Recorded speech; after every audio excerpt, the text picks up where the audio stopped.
What if your past wasn't a limitation, but the starting point of your purpose?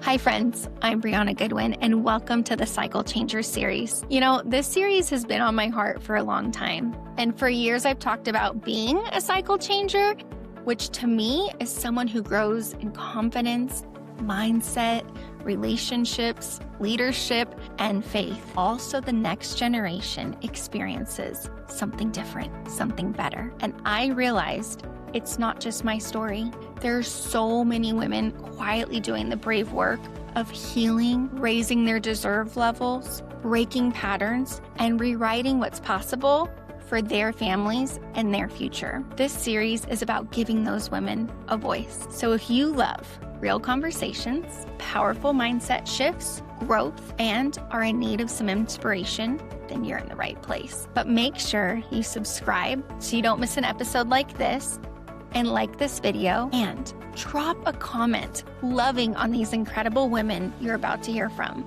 Because when women support women, cycles change. I am so excited to talk to my friend Taylor. I'm excited for you to get to know her. A little background of how we got to know each other is a couple years ago. I feel like it was 2023-ish. It was 2023. Yeah. Was it? Okay. I just had a baby 6 weeks previous. Yes, it was 2023. Okay, so you can totally pin it down. And we met in actually Plano, Texas, because we were both invited to do some behind the scenes stuff with our company and some tech changing. And I got to have dinner with you. And, you know, it's interesting because we were both in some transition times of our life. We were apparently just had a baby, and I did not recognize that because I had just literally moved out of my house from a whole marriage situation. But yes. I will never forget how you showed up for me that trip in a time that I did not even know you. And apparently God planted you at that dinner table and to ask me questions and to dig in, to be a bridge during something that I was like, I don't even know why I'm here right now. And something that I love about you is that you're just so authentic, you're real, you're funny, you're kind. And so when I thought of people who I'm like, you know what? I want to interview her because I just feel like she will be just so authentic. You were one of the first people when I was at leadership thinking about who I would want to be on here was at the top of my list. So Taylor, give us a picture. I want to know prior to Mary Kay, because I do not know much about your, behind the scenes history of before you decided to join this business. What did your upbringing, what did growing up look like? What did life kind of look like for you? So I grew up, I'm from it's a place called Proctorville, Ohio, and it is in the tri-state of Appalachia. It's where Ohio, West Virginia, and Kentucky all meet. And if you look at Ohio, it's like a heart, but the very southern point. And if you look up the unhappiest places to live in the United States, I am within 40 minutes of all three of the top three. And so don't get it twisted, because while it is technically the unhappiest, the people here are just none other. What I grew up in and what I can describe through my Mary Kay business figuring out is the people of Appalachia have a lot of clan mentality. And what I mean by that is if you are an outsider of the clan, it's hard to become an insider. But if you're from the clan, even if they don't care for you, they will always stand up and protect you. I might not like you, but you're ours. You know what I mean? Yeah. And so understanding that and how that differed from other parts of the world really helped me appreciate where I'm from, and the fact that the heart of everybody here is so genuine and so good, and they don't know how to be anything other than authentic, and they don't know how to do anything other than say how they really feel about something, but not in a rude way. They're not harsh or crass or anything like that. You're just gonna really know where you stand with them, and it's gonna be kind, and it's just gonna feel a lot like you're talking to me right now. And so I grew up, and my parents were high school sweethearts. They got married when my mom was a senior, and then they had me after that. They just loved each other a lot and got married. And they divorced when I was 3. And so my dad remarried a few times. My mom remarried once, and they divorced and got back together. And so my household was divorced and got back together? My mom and stepdad divorced and got back together. Okay. I also divorced my husband and got back together. Okay. That's what I remembered. Okay. I'm like, whoa. You're like, whoa. 2 people in your life did it? Yeah. What's that TikTok that's like, if I had a nickel for every time this happened? I mean, I'd have two, but it's kind of weird that it happened twice, isn't it? Like, it's that. 100%. But my dad also got married and divorced a few times. And so my household was always changing. And I was always getting like a new family or a new living situation or something different. And while, where I'm from, I would probably people wouldn't know that or wouldn't be aware that maybe my parents didn't have the best financial situation when I was younger. They have both become very successful now, but when I was growing up, they weren't that way. So I remember having a lot of like financial stress or just being very aware and being very conscious of it. And my dad had a couple businesses, and one of those, my dad's not going to love this, but he filed for bankruptcy at one point, and now he's like one of the most successful people that I know. He owns a couple restaurants. He has his own, like his bounce back ability. And like when I go through hard times, watching him navigate that season where he made some major financial mistakes and then seeing to what he is now, I'm just like, it's all perspective and relative that you can go through really terrible things and like it's gonna work out if you just keep going. So yeah, and then my mom had no education other than high school, then put herself back through school to be an occupational therapist. And I went to a lot of college classes, and I went to dinner with her and her friends because, my mom was in her 20s and had me. And so I learned how to sit at tables and act like an adult, even though I wasn't an adult. You know what I mean? Mhm. So I was on the go a lot. We didn't eat at home a lot. I can get into a dance outfit and eat Taco Bell without spilling it on the floor, but a fork and knife kind of confuses me. You know what I mean? Like, so I was on the go a lot. I was involved in a lot of activities, and I went from place to place a lot. So like I had my mom's house and I had a stepbrother there, and I had my dad's house and I had step siblings there. So nowhere ever felt like home for me because I was always going to somebody else's house, and I felt very transient. It wasn't until college that I got a place and that I started to hold that place sacred to me because it was the first place where all my stuff was, and that I would say I'm going home, and it wasn't this place or this place. It was like I just knew. And so all of that obviously affected the way that I'm going to interact with people, and like the way that I'm going to, like, my adaptability is so high because I mean, you have to think I got new families all the time. So you'd have to fit into dynamics and all of that, that those were shifting and changing, and they were a gift because I learned to not just tolerate or engage, but actually acclimate and like be Submerge in yourself. community with. It's a complete submersion into new environments where I was coming in, and it could have gone bad. I could have refused to adapt, and I could have refused to change, and I could have been a brat about it like I've seen other kids do.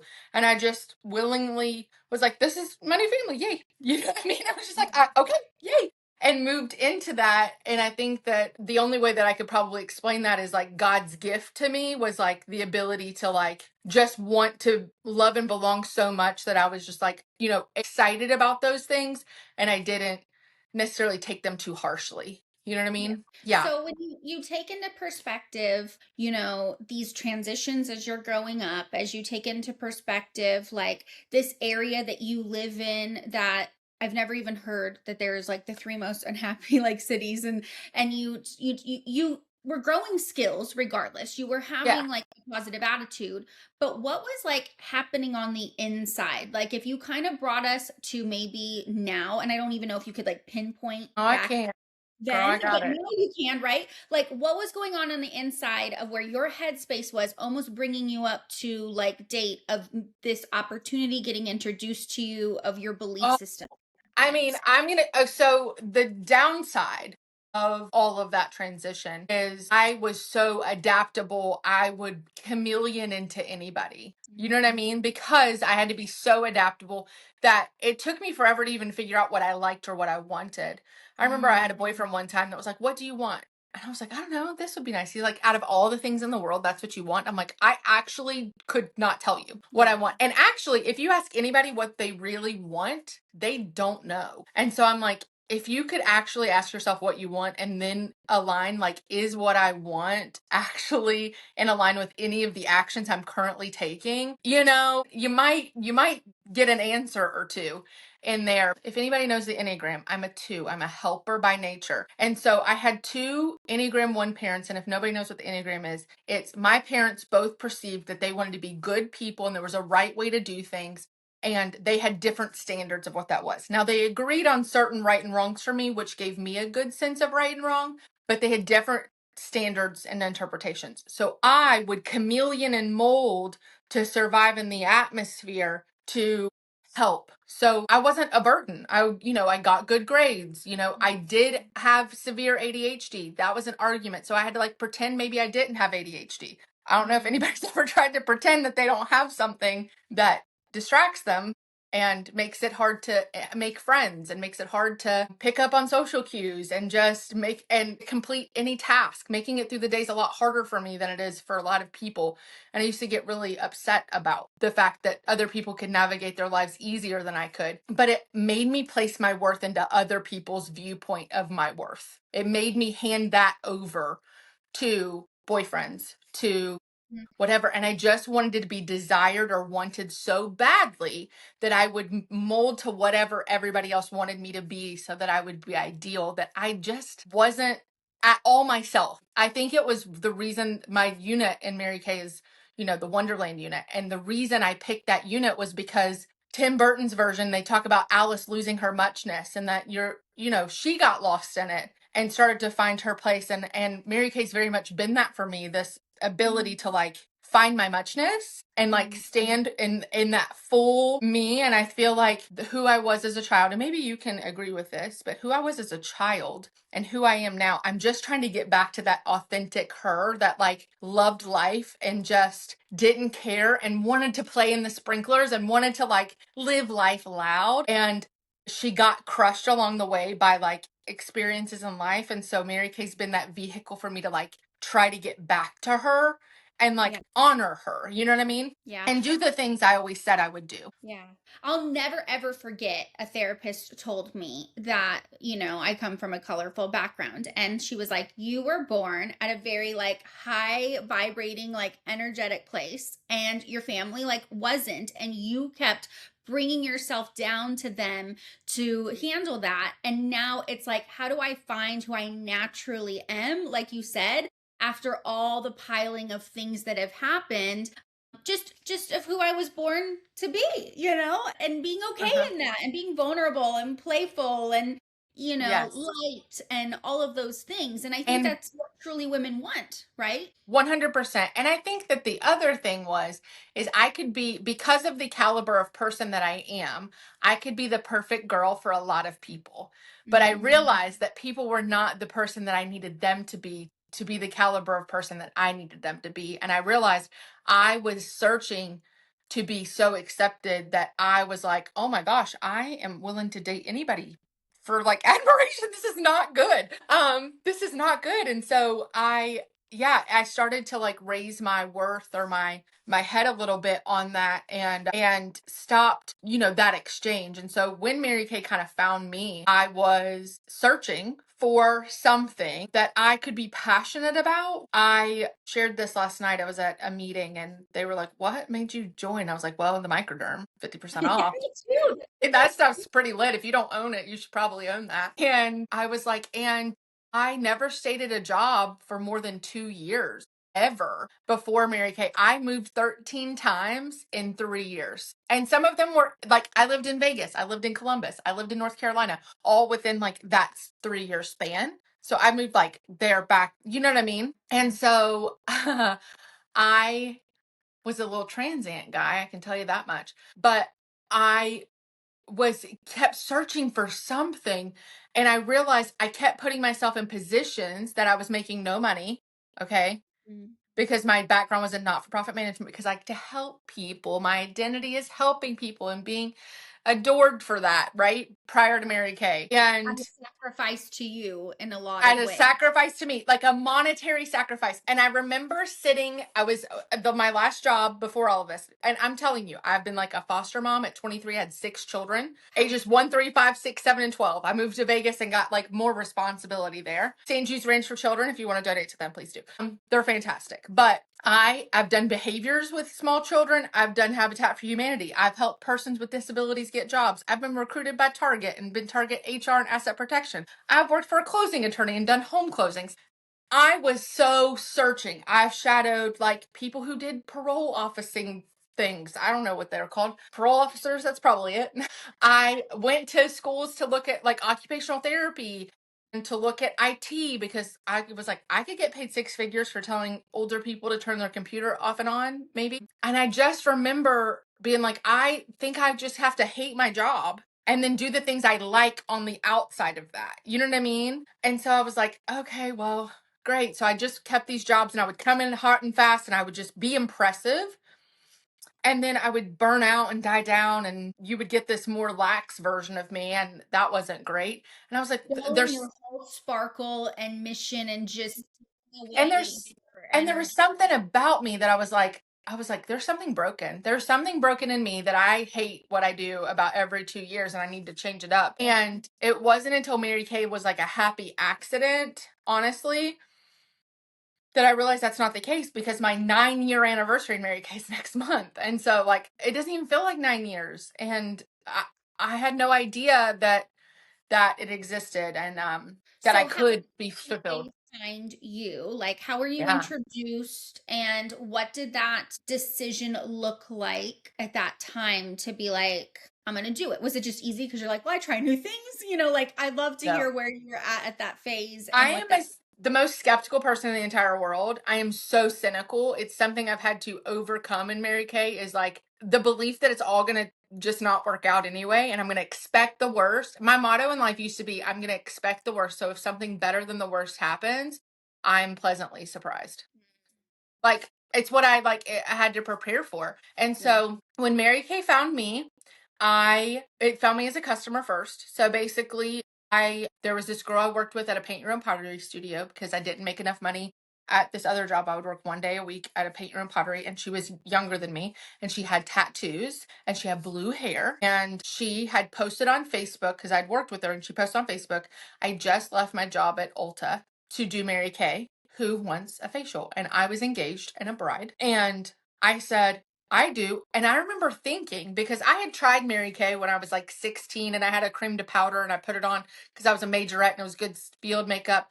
But I had terrible acne and terrible skin and nobody talked to me about skincare ever, or nobody really even facialed me. I just came in, bought the products, and that was it. And I remember thinking, did Mary Kay get cool? And I like missed the memo.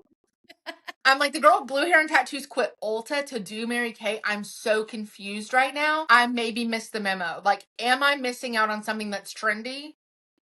Because I want to be involved, right? Yeah. And so I went over to her recruiters, which is actually now my national, Jamie Taylor's. It was her in-laws' house. Okay. Over in Ashland, good old Ashland, Kentucky. And went in, sat down at their kitchen table, and she's like helping me do stuff. And I am yapping. I am not paying attention, like 0% paying attention. And we're talking. And at the end, Jamie puts out a little set sheet and she said, which one do you think you want to take home with you? And I was like, I don't know what any of this does because I was talking the whole time. And I was looking and I just sat there silently and I had no money. Like I had no money. Like we had none in our bank account and I had very little room on my like credit card. And I remember looking at them and I was like, I don't know. And she's like, well, which one do you think? And I'm like, between these two. And it was like maybe some makeup and the other one was like cleanser, moisturizer, foundation. Like some basic. Basic set. So I end up picking that one in a panic. In my card, I give them my card and my card declines. Mm-hmm. And Jamie did the most brilliant thing ever. And she said, well, you're friends. You're good for it. I'll go out and do that and get you a little lip gloss, like the little travel lip gloss thing. She was like, and you'll do it. It's no big deal. You're friends. You will pay her back. And I'm like, yep, you're right. And so then I eventually did pay her and I put it in a makeup bag and never used it. Wow. But, you know, you have 2 makeup bags, the one you use and the one you don't actually use. Well, Guess which one got grabbed when I was on my way to my favorite football team's game? The first time I was ever in their stadium. I'm an LSU fan, and we drove 15 hours to Tiger Stadium. We were broke. We randomly met a guy on my birthday who was an LSU fan and gave us 2 tickets to the University of Florida LSU rescheduled game. And he took us around town because we had no, like, we literally booked the Airbnb in this restaurant. It's a crazy story. But we're driving down there. I'm getting ready. I have the makeup bag that does not have any of my makeup. It is like an old dried up mascara. I have nothing but the Mary Kay cleanser, moisturizer, foundation, and some old products. I didn't have, it's Louisiana, okay? It's Death Valley. It's a game day stadium. Like, it's hot. And I only had the full coverage foundation. And so I put it on with my fingers because I like, when I say I didn't have anything, I didn't. I didn't also have the money to go buy it. And so I was like, okay, guess I'm doing this. So I put this on with my fingers, and I had like set items that I loved from, like, Sephora, and I was spending a pretty penny. And after the game happened, I came back and my face was perfect. I had no primer. I had no powder. I had nothing but this foundation, guys. Like, I had nothing. And I took a picture, and I still have it on my phone, where my chest is blood red and my face is perfect. And I said, if this is Mary Kay's products and this foundation was only $25, then I guess I need to compare everything I'm using and swap. And so I was spending $170 with these other name brand whatevers, and on Mary Kay's it was $70. And it was so dramatic of a difference that it was crazy. But from that point, I fell in love. And anytime that the girl needed help, I hosted a party. Now, I don't think I ever got hostess rewards, ever. I didn't. I could tell you, I didn't. I just loved it and want other people to do it. I gave her referrals. She asked me one time if I'd give her a list of names for like a brow tint, a brow gel. It was a clear brow gel. I gave her 25 names, and most of them booked. And they were like my best people. I was like the ideal person. But I held a party a quarter, and at the last one, Microderm was finally shown to me. And I was like, I need that at 50. I need that. I need that. I need that. And so one day I asked her, because she never shared with me how Mary Kay worked and never told me about it. So I asked, I was like, do they get a discount? Like, if I do this, would I get a discount? And she was like, yeah, but you have to get, the kit at the time was $100, but it comes with like a lot of stuff that you're using already. And I was like, okay, cool. Girl, God just knew that I just needed something to win in, or something. But my husband was like, coaching baseball. I'm signing up at a baseball field, yelling through the fence, honey, I'm going to sign up for Mary Kay. Okay, thanks. And literally fill this out. And I get a video from Jamie that talks through, like, these are your first steps. I'm like coming in. I'm coming in hot. The first thing was pick a debut date, make an inventory decision, and ask 8 people to do a facial. And I was like, I can do that. That's easy. Did it. And the next thing was 30 faces in 30 days. And I just started. And it all escalated from there. But I remember seeing Jamie's paycheck for the first time, because it was in our notebook, our sharing notebook. And my recruiter asked, and she said, if you account next month, what would you do? And I was like, and she said, okay. And then the next month. And I went, okay, if I can get a portion of that, I'm out of here. Like, I'm getting out of these jobs so fast. You mean I can look cute at a coffee shop and that could be my job? Yes, like, hands down. Okay, so you fell in love with the product. You're being like basically a professional hostess for this girl, helping her out because you're getting nothing in return. You then are like, this is crazy. I'm using too much. I just want a discount. But something was happening internally. And it's so funny because you and I did the same thing where I was like, I just want half off. I understand how this math works. And then, like, when I was presented of like, here's your next steps, I was just doing them. I did do the 30 faces. I took my products over because I'd seen so many facials. My personal ones over my friend Chassie's house. I said, I'll give you a 20% discount. I'm like doing this now, and did like a facial before I ever got on the phone with her. I'm like, clearly you didn't come in for the discount, sister. Like, yeah. So I just look back and I'm like, I cannot explain what happened, but. And you saw all the set-in too, like there was like here's the possibility of money. Okay, I'm kind of having fun. And so you're just kind of doing the next thing without overthinking it too much, which I love that. So yes. At what point though, was there a transition of like, I don't know, I'm just kind of fumbling around, seeing faces, making a little extra cash, hoping this can go somewhere? I mean, now you are a leader in our company and you have helped many other women become leaders. And so where was like a turning point for you of like, maybe this is it? I've been in all these jobs that I had no idea that you've done, but this is where I'm going to plant my feet and grow. Like, what did that look like? So the next thing in the booklet was 30 faces in 30 days. And I was like, okay, that's my next challenge. That's what I'm supposed to do. I didn't think about it. It was just the challenge in the book. I did it. I knew that if I was going to do, so I made a list of all 30 and I went and asked every person if they'd be willing. And I was like, okay, we'll set up a date later. So yeah, I was like, I got to get you within these 30. You know my timeline. I know my timeline. We'll figure out the date, but you are one of my 30. I'm just letting you know. Okay. It worked, I guess. The most certain person in the room wins. So you're like, you're going to do it. I'm going to, okay, good. Got it. Moving on.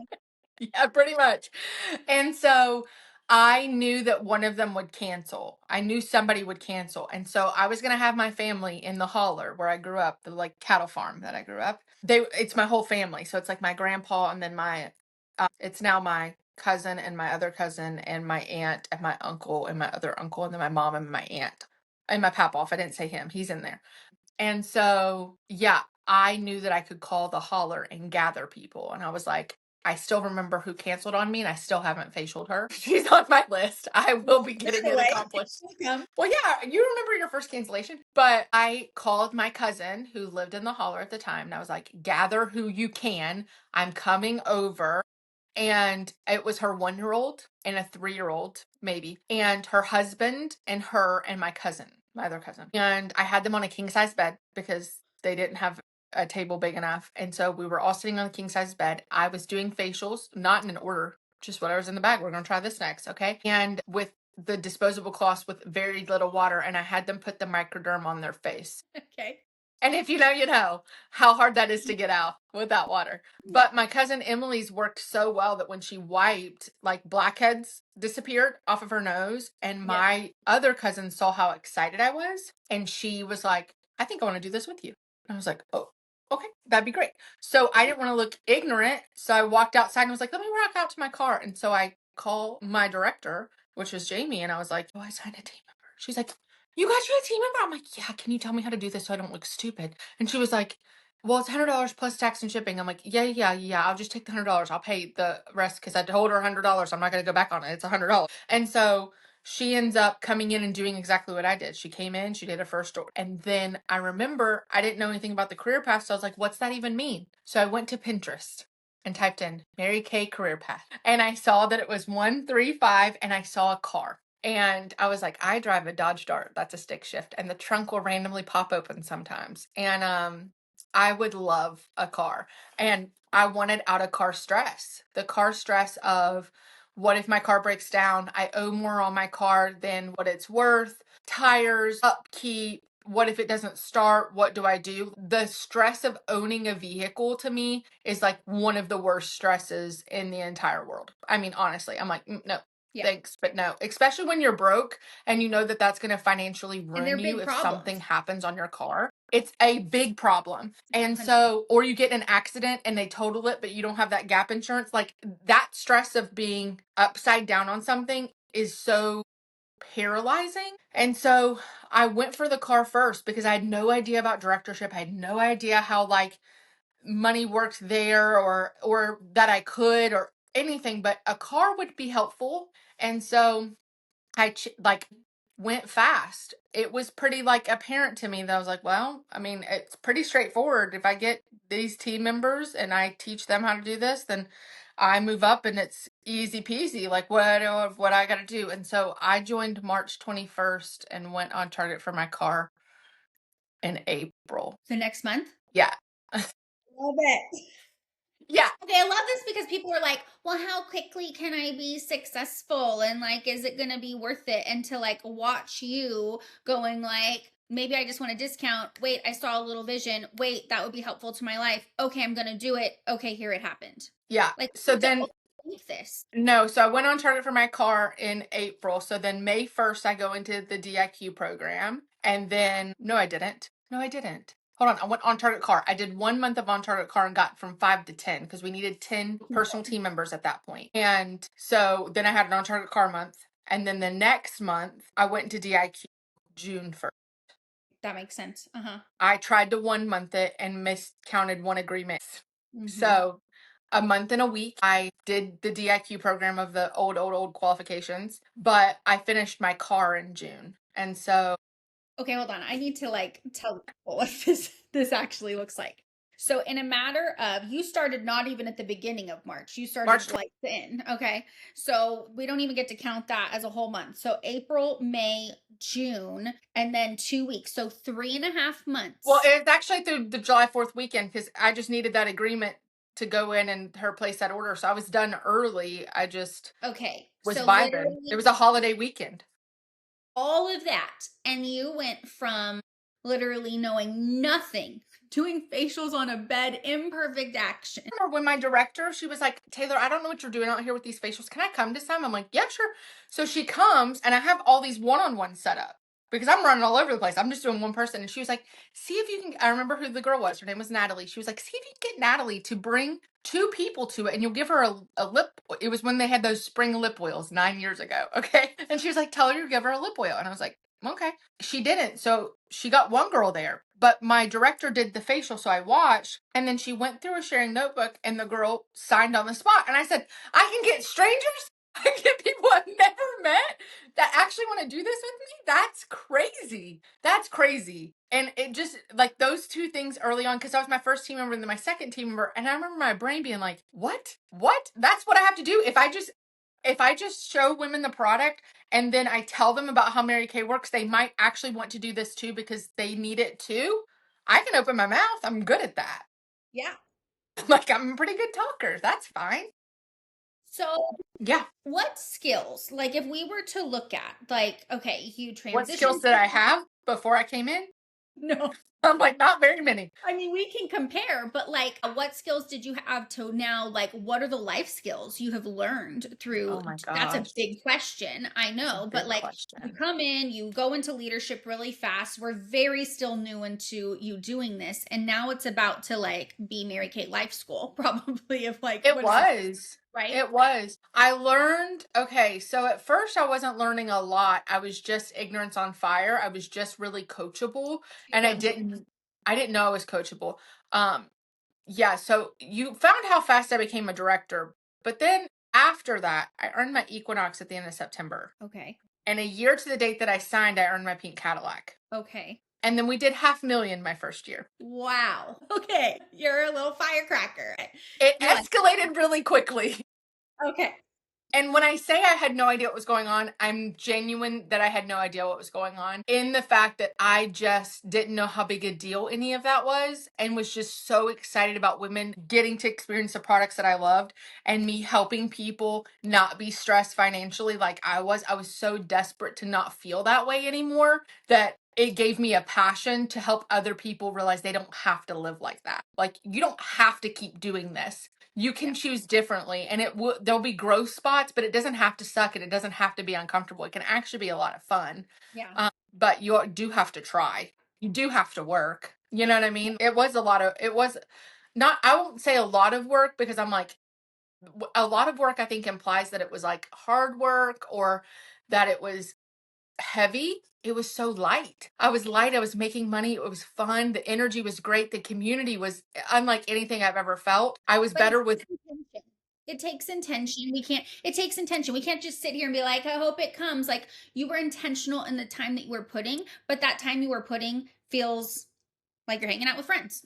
And the other thing is I feel like a lot of people right now, I was talking to one of the leaders that's retired from our company, and she was like, a lot of people nowadays have one night stand energy. Like, let me see how it goes, this non-committal, easy breezy, rather than trying to build something sustainable. Like, when I heard that like Mary Kay follows golden rule and that I had customers I could build relationships with, and when they ran out, they came back to me, and that I could develop a customer base that I'm not in competition with other women over.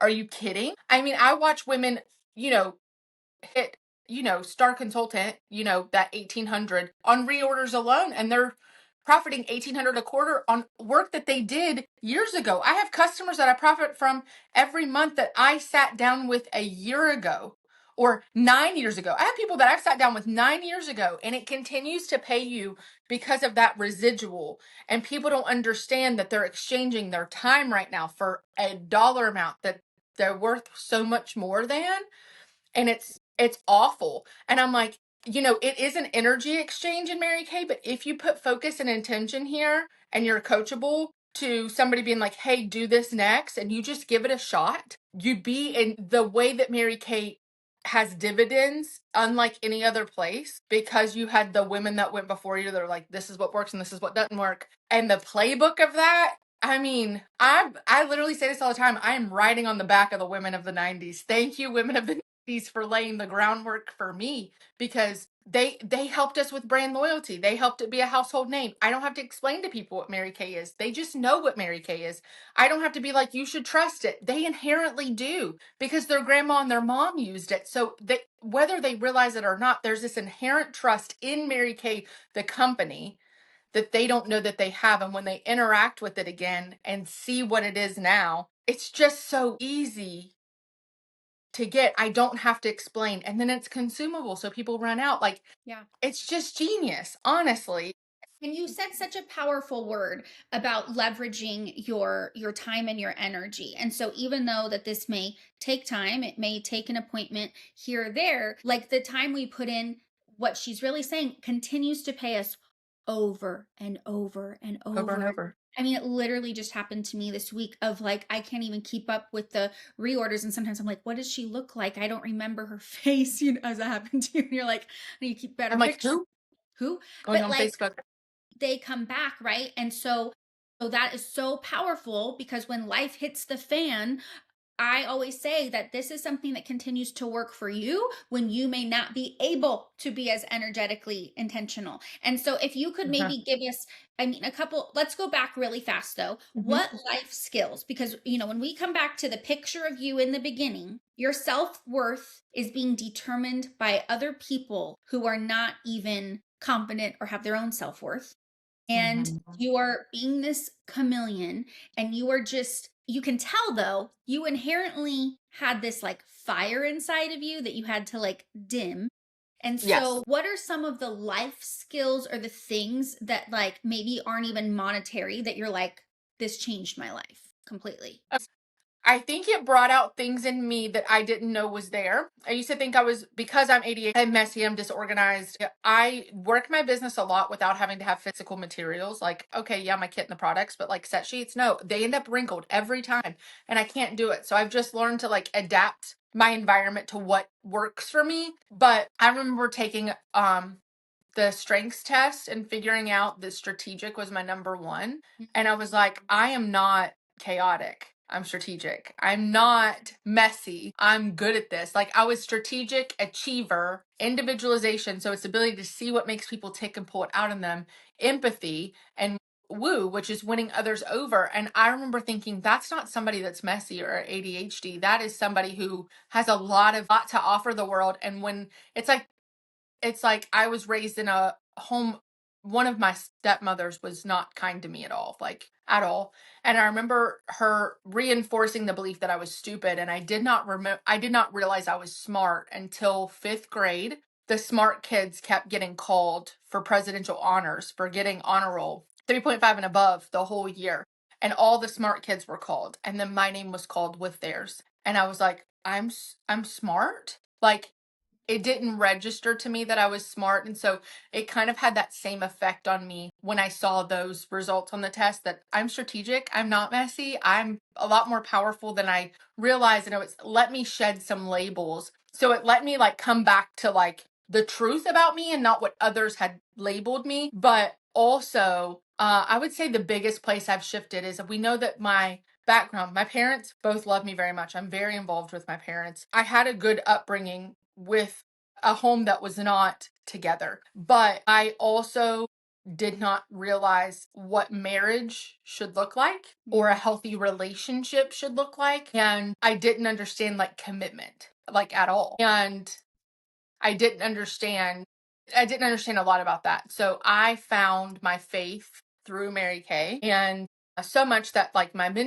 national sales director at the time was Lene Tate, and my son is now named Landry Tate after the impact she's had on my life, because I send her this song all the time by, I think it's Angie Brammer. It's called Save My Life, and it's like, I think you should know you saved my life. And it's like, just literally every word. I send it to her all the I time. just got goosebumps over my whole arm once you said that. Like, But wow. Lene was the person who walked me through me walking away from my marriage when I had no grounds to. I just didn't see a solution where we figured it out. And I was so justified in all the things that weren't going well that I was like, looking for people to affirm that it was okay for me to leave. And so the women in Mary Kay never held that space. The women in Mary Kay were like, we love you, we support you in whatever you want to do, but just know that like this is like, and I was not in a bad situation or unhealthy situation or anything, but they knew because they had walked women through relationship and mentorship. I remember a sister sales director said to me, you'll be happy again and you'll even maybe get remarried again. She said, but that was the best that God had for you. And I went, okay, how do I reconcile that? Because yeah, I mean, I was really in love with this person and I don't know how we got to where we are and I didn't see a way that it could work out. And so obviously I had this whole dynamic with my parents and wanting to please them that played into our relationship. And I had this whole place in Mary Kay where I was winning and he was going through a really hard time in his life of like depression and not being able, I didn't understand why he couldn't help me around the house, but he could go do something fun.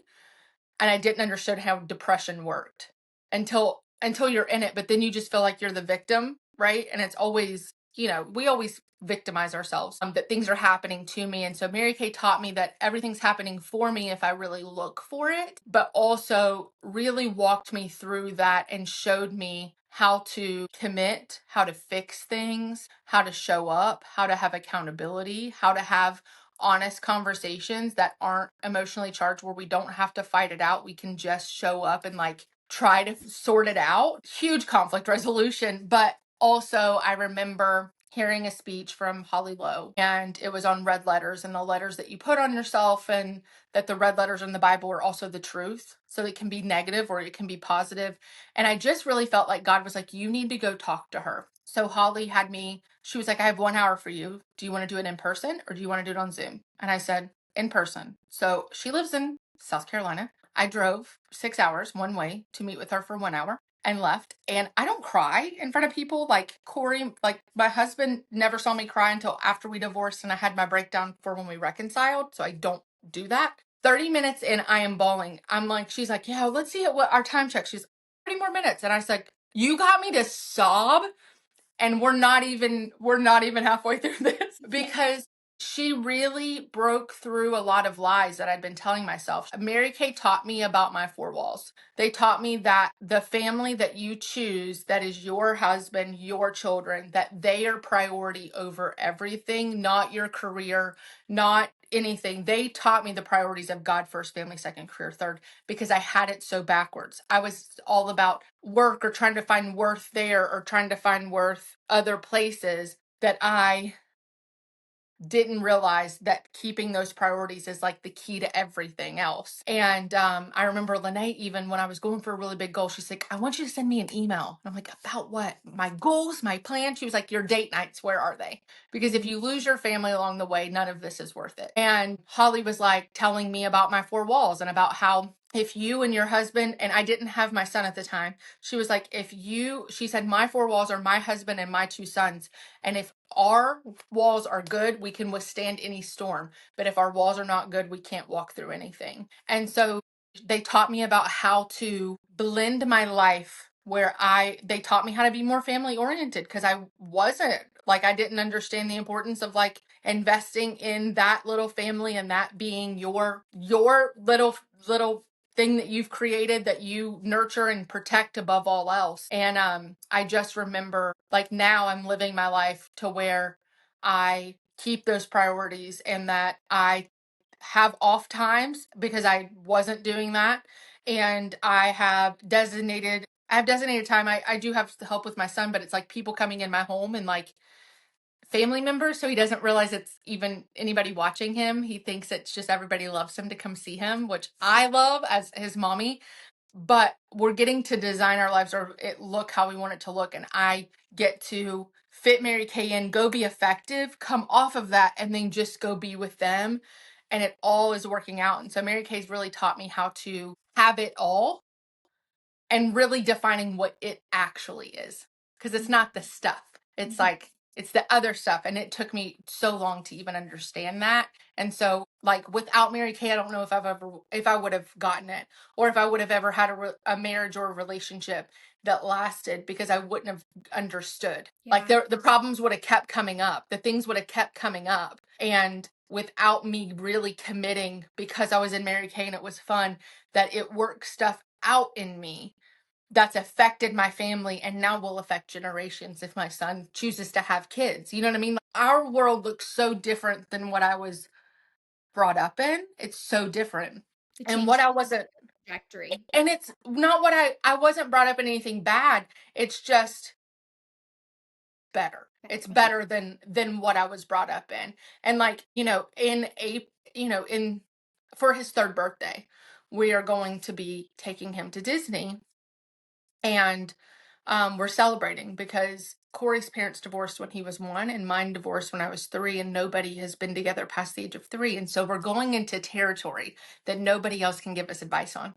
That we are navigating parenthood in a true break of that generational thing into something new. And so we're going to celebrate. As you were saying this, and this is literally the fine. My one eye's just watering. It's fine. This is the epitome of being a cycle changer, of why this whole series was planted on my heart, to hear stories like this. Because, from you taking a chance, from you deciding to just immerse yourself into this community. Yes, you were winning on the scoreboard right away. Yes, that financial gain was changing your life. But then to be surrounded by the community of these women, by the mentors in this company, to kind of be the not the Me Too, sure, do whatever you want, complain, stay in victim land. No. It's very rare to find people who are going to be like, I'm going to tell you the hard thing because I believe in you, I love you, and I want you to do the right thing. And I'm going to teach you and support you and do it in the safest way possible.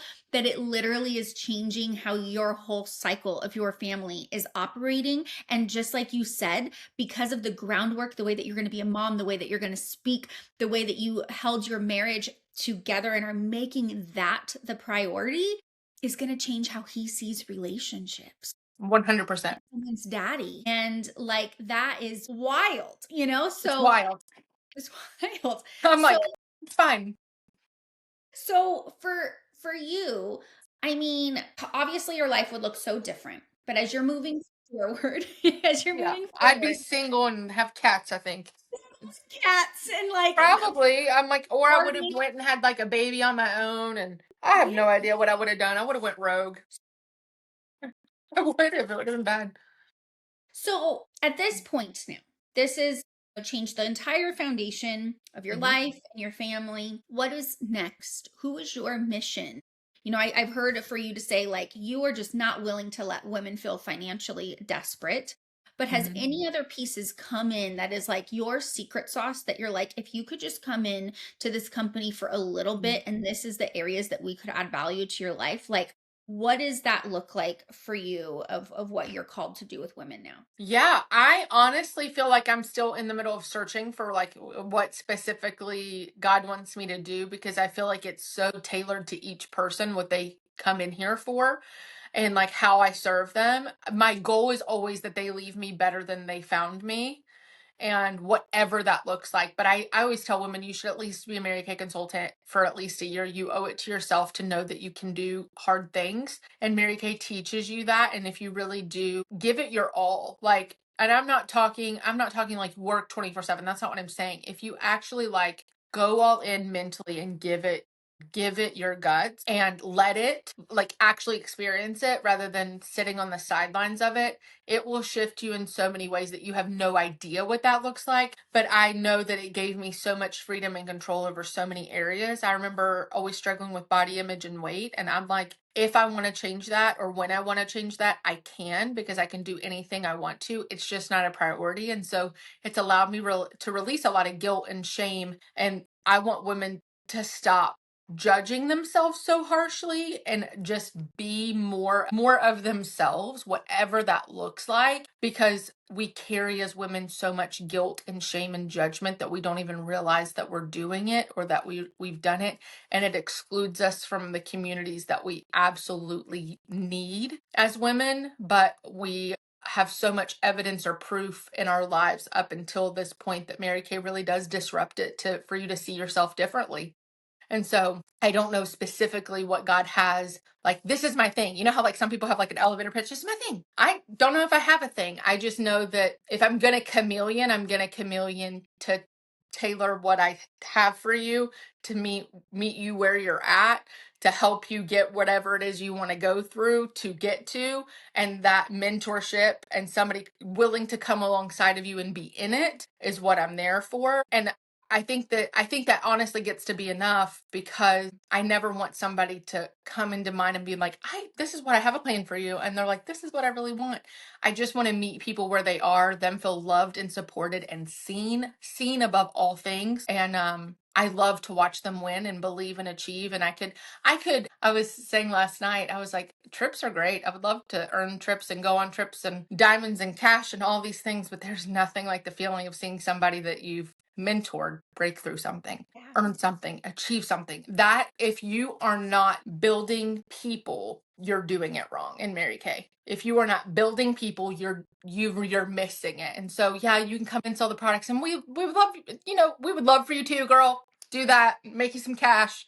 But if you really invest in people, that's really where the richness of this business comes into. And that's what I wake up every day for, is trying to find somebody, the next girl who wants to be developed and poured into and is willing to go on that journey with me. And so, or watching them think one way about themselves and it shift how they think about themselves now. And so that's the best seat in the house. And if you're not pouring into others and telling people how Mary Kay works, or even taking the leap, or whatever, like if you're not seeking that part of the opportunity, you're missing the real opportunity, because it was never about the products. It was always about us. It was always about us first. And I think that we don't have concerns a lot of other companies have about our company switching our business model in any capacity, because the mission of Mary Kay is to enrich women's lives. And then it says in tangible ways.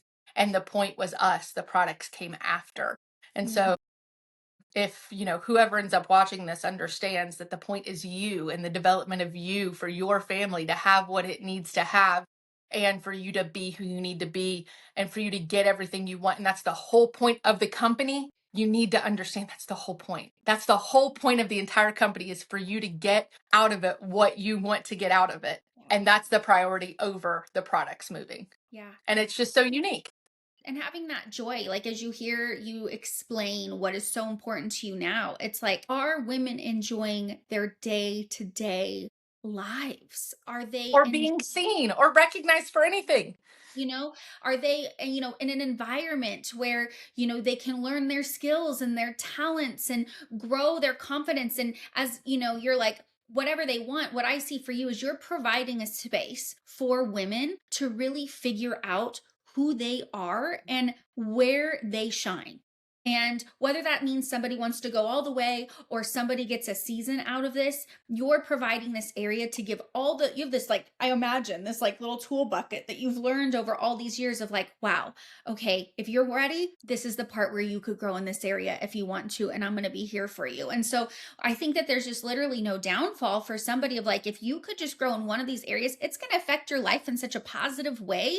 Like, what if you didn't? That's the part that scares me. What about when we don't take the chance to do it? I can't even think about that. Areas, right? Like, I cannot even think about how miserable I would probably be, because, when we were talking about me giving my worth over to people, like Mary Kay let me learn the truth about my identity and my purpose, and that's not decided upon from other people, that there's not a committee that gets to decide what I am. And I have permission in Mary Kay to be different 5 minutes from now than I was 5 minutes ago, and that flexibility to not be boxed in, and that ability to break through, break out. There's this thing. Have you ever heard about like the crabs in a bucket mentality? I think I have heard this, but that when the crab tries to get out, the other crabs will pull it back in because it's not safe outside the bucket. Like, even though they're about to be cooked, what's Yes. in the bucket is safer than what's outside. And we see that so many times with consultants or ourselves, leveling up past your environment, especially where I'm from. Some people might think you're too good for where you came from, that you have people wanting to pull you back into your box or box you back in, because if you overcome that thing that they were unwilling to, what does that mean for them? And some people can't look at it. I've walked women in this business through domestic violence stuff. I'm walking somebody through it right now. I've walked a previous leader through it. I'm the only one who knew and was at court with her. You know what I mean? And I'm like, I was the only person in her life being like, this isn't okay. This isn't normal. You deserve to feel loved. You deserve to feel safe. You deserve all of these things. And her own family on both sides weren't saying those things. And I was like, what is going on here? Why am I the only one that's like not concerned? And they're educated people, like nurse practitioners. And I'm like, they're like, take Tylenol and go to bed. And I'm like, she might have a head injury. Like, I'm so confused right now. And I asked a few more questions and realized it happened to them too. And if she goes and does it, it now disrupts their normal. And what does that mean for them? So you keep somebody else in the bucket or in the box that they're in to remain in their comfort. And that if somebody's discouraging you, it's about them and never about you. It's always about them and never about you. And so I'm like, disrupt it a little bit, shake it up a little bit, because it does affect other people, and people who were against you at first end up being for you later. And God ends up using it for them and for you. And the enemy tries to use it against you to keep you from not saying yes or not giving it a shot. And it's so clear. Yeah. And I think that's like a perfect way to, even as we end it, is like, so if someone is listening to this and, you know, maybe this isn't their path, or maybe it is for like a season, like, what would you want them to take away for their life? I mean, with even that crab mentality and all that, like, I just find that so many women don't grow beyond what is normal in their family dynamic. But if nothing changes, nothing changes, and everybody wants something a little bit more. And so what would be those words to like, it's okay. You can get out of the bucket. Like, what would that look like for you if you were talking to her? I would I mean, honestly, I would probably ask her what I asked in the beginning, is what do you really want? When at the end of your life, I always ask people this question, at the end of your life and you're on your deathbed and you look back, I'm like, why am I getting choked up? Stop. I'm going to get it together. Give me a second. At the end of your life, when you look back, what would make you say I lived? And are you doing that right now? I'm like, what is wrong with me? I think about my kid on my deathbed. That's where I'm at. I'm like, Yeah. I'm a sucker for my kid. I mean, my husband's great too, but like, women outlive men a lot. So I don't know. But yeah. Say that question one more time. Say that question. It's a very powerful question just to Yeah. sit as we end it. At the end of your life, if you were sitting there looking back upon your life, what would actually make you say, I lived? And are you doing that? Wow. And so, like with Mary Kay, you have the opportunity to try something that breaks you out of your socioeconomic status, that changes and disrupts that for generations. People don't break out of their socioeconomic status. They end up the same as their parents for a reason. It's because what they know, and that's how they've been taught to have a relationship with money, and that's how they have been taught to have a relationship with all things. And that's what they know. So they stay there. That's what you can look at, like even like with the welfare system or whatever. People just don't know how to get out of it. And when people know better, they do better. And so Mary Kay can kind of help you know better so that you can get out of it and be brave enough to get out of the bucket. You know what I mean? Raise And your deserve level in every area of every area. Mhm. Every area. I mean, it's wild to me. Without having the regrets, or I wish I would have done this, or the feeling stuck mentality, and all of those things. And so I think that is just such a powerful question. And I just want to thank you for just sharing your guts, sharing your background, sharing your family dynamics, where you came from, because this whole series is intended of like, we're all different. It's not cookie cutter, but really finding how each person can flourish in their own strengths and personality and learning styles.